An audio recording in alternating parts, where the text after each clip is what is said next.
We're going to have some fun today. We're going to have a good time. We're going to talk about Qualia. We're going to talk about artificial intelligence, Qualia, and most of all, data and information. What I'm about to say is probably going to hit you pretty hard, but it's going to be positive. It's going to be digestible. It's going to be easy to understand. I'm Mario Leone, and welcome to the Voices of Victory channel. And today's episode is the AI reality filter, Qualia versus data. We're going to talk about it. We're going to talk about consciousness as well. So be prepared, because the definition of consciousness will change depending on who you talk to. And everyone will say, no, we have consciousness over here. And all of these spiritual people over here say, no, we have the consciousness over here. And everybody's fighting for that truth as to what consciousness actually is and what Qualia actually is. And guess what? I'm going to unpack it on today's show. So there's a very big divide in our human experience, a very big line that is dividing our human consciousness and artificial intelligence, our Qualia. Qualia, the subjective first-person experience of reality. It's not just emotion, but it does connect to emotional experience. That's where it gets real. Qualia are the raw, subjective, what it feels like experience of our consciousness. This is the redness of red or the smile on a baby's face. And artificial intelligence processes information without possessing these inner experiences. It can just datatize it. It takes human experience and just datatizes it, turns it into just information. And that is interesting. And because Qualia exists, it can filter all perception through personal sensation. So it completely molds our bias in every person's reality. It molds it. It totally shapes it, without a doubt. Let's go deeper. Let's go into consciousness. There's kind of two flavors of consciousness we can discuss here. We have one idea, which is access consciousness. Now, AI can connect to this. So it's the ability to process data and information, to calculate all of the variables that exist, and our behavior and how it can mirror responses, right? So an AI system, what it does is it analyzes the chemical composition of an orange, or maybe tell us about the physics of a sunset, but it can't taste the damn orange, and it certainly can't feel what that's actually like. It cannot experience the sunset, because we're just dealing with this emotional aspect, and that emotional aspect is part of our human experience. For the data, it's just information at the end of the day. And that's what I want you to understand. It operates in the dark. AI operates in the dark. It possesses information. It doesn't possess sensation. You got to remember, if you prick my finger with a needle, there's a sensation. There is that electrical signal going on. Okay, and we're not talking about brain-computer interface here, okay? I didn't even go there, so we're not even discussing, blending the human brain with AI. That's not where I'm going with this. This is going to be strictly our understanding of AI today. And we need to understand the sensations, because AI is a filter. It's a filter of collective information, period, end of story, full stop. They are data sets, and they're called data sets for a reason, all right? Very important. It is not true consciousness. It is recorded consciousness, recorded information. It is a mirror. It is mimicking at the end of the day. It can never be sentient like people want it to be. Oh, I want it to be sentient. No, not going there. Not on this channel. It is mimicking. It is recorded consciousness. Recorded consciousness is an emulation, and it still lacks human experience. So it's partial. It's powerful, but it's also partial, very partial, because it doesn't contain human consciousness. That's where we need to go. So now let's go over to, now that we went over access consciousness, which is AI, let's go to the second idea, which is phenomenal consciousness, which is human consciousness, the actual experience of data. Okay, this is your private internal movie, the internal cinema inside of you, the bitterness on your face when you taste coffee, the sting of a bumblebee or a paper cut, and the literal redness of red and the smile on a baby's face. This is the Qualia connection. That's what this is. So when we look at AI, all it does is just look at the facts and the data. That's it. But in our case, the physical facts and the mapping of our brain can explain how we process stimuli. But AI fails to capture what it's like to actually experience. This is why I've been telling people in all generations, and particularly aimed at the younger generation, go and have an experience. We're living and swimming in information, and there's tons of information overload. Our brains are not designed to take the amount of information that we are taking in now. And we are coming to psychology and science about this. We're starting to realize, okay, we're hitting a stop sign on the brain. We're getting to that point. Go and have an experience. It's very important because the overload of information that we're having is stopping our ability to have an experience. Because the inner critic of the default mode network of the brain, the inner critic stops us from actually pulling the trigger, from actually executing. Unless, of course, we develop courage. So we go from knowledge that we take in from AI to courage, then we have an experience, and then there's wisdom gained through application and actual experience, and you have consciousness that's totally different at that point. So we as human beings, we have an explanation problem.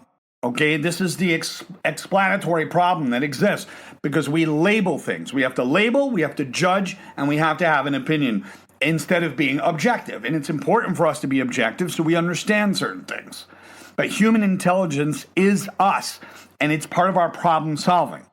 Where our human sentience is the feeling nature. It's the feeling of this world. So in order for you to understand something, we as human beings, we have to label and compartmentalize rather than look at something holistically. So that's why everybody will break down and compartmentalize certain things, but to go and actually experience something and what that feels like, watching that sunset and what it actually feels like, it's completely different. We compartmentalize information. We go from the whole to the part, and we keep breaking it down and reducing it in order to produce meaning.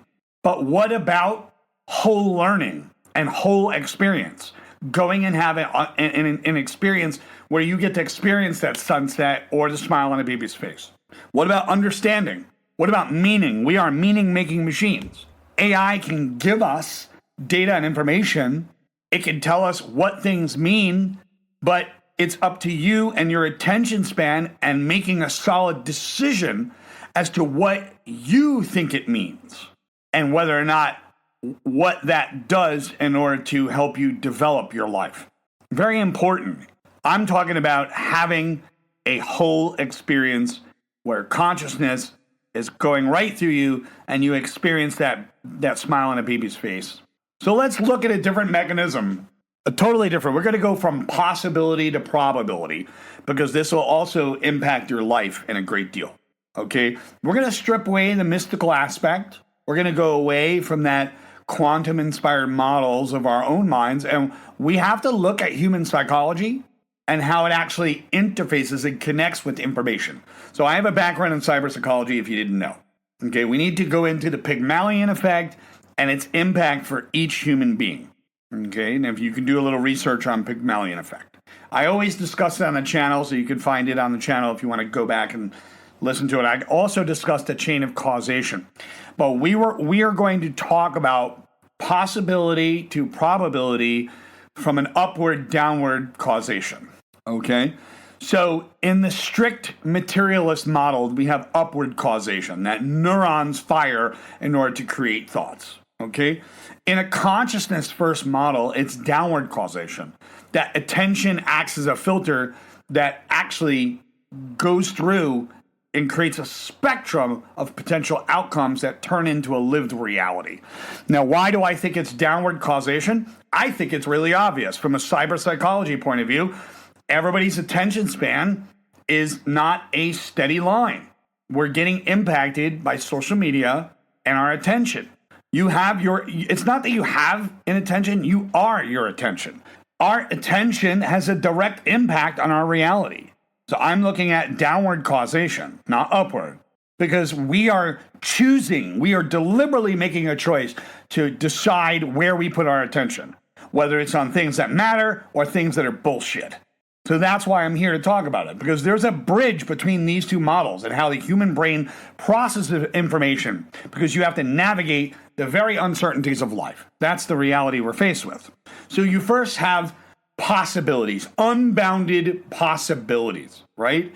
We have that. We have that possibilities. There's things that are possible. Maybe a person is possible that something will happen. It's possible that you'll get a job, let's say. But then new information is introduced. That new information provides new proof, new evidence. Now the probabilities start to change again. Now when you put your focus and your attention and your intent, your intention, and your decision, you actually make a decision, then what happens is you get an actionable outcome. Now, I'm going to break this down so you understand. So before a choice is made, the mind will hold all of the unformed possibilities. Like, okay, I could go to job A or job B. I could go this way, I could go that way. And when new information is introduced, it helps you make a decision. So when new information enters the whole equation, those infinite possibilities, they start to narrow into measurable probabilities. That's what's important for you to know. The human attention and intent are what lead you to an outcome where it's like, okay, all of the choices just slap into one. And now the beauty of that is it becomes probability. And that becomes an actionable reality. Okay? So having your attention is crucial for your reality, for your life. Your attention and your values, what you actually value. Your values are going to make a difference because values look a certain way. Honesty is a behavior you could watch. It's not just an idea in your head. So you have attention on a value, you take action, that provides you with evidence. Once you have that evidence, you gain confidence, and that reinforces the identity in the long run. And that is what people are leaving out of the whole AI and Qualia aspect. So let's take a look at this even better, just so I understand, okay? We can look at this entire concept in law and in medicine. In law and medicine, okay? We can look at it from a legal perspective, okay? A trial begins. Before a trial begins, you have a legal case. It exists in the state, and it's an absolute possibility at that point. It's possible. The defendant is globally guilty, maybe innocent, maybe liable, maybe blameless, or all at once. All at once. It's undetermined. Hasn't been determined yet. So guess what happens? A discovery unfolds. So all this information is introduced. So now that you went from possibility, new information is introduced, a discovery unfolds, and an introduction of a single piece of forensic evidence or maybe a testimony alters the entire legal landscape. The whole story and narrative shifts. It eliminates the possibilities and it starts concentrating those ideas into a high probability outcome. There is a human element, obviously, because, a spreadsheet like Excel, it can calculate the probability of a verdict based on the historical information. However, it requires human qualia. It requires a judge. It requires a jury assessing the credibility, reading the intent, understanding the intent, the fly on the wall concept, and experience the moral aspect in the courtroom. And this is all to come to a final definitive judgment. That's the legal version of what I just said, okay?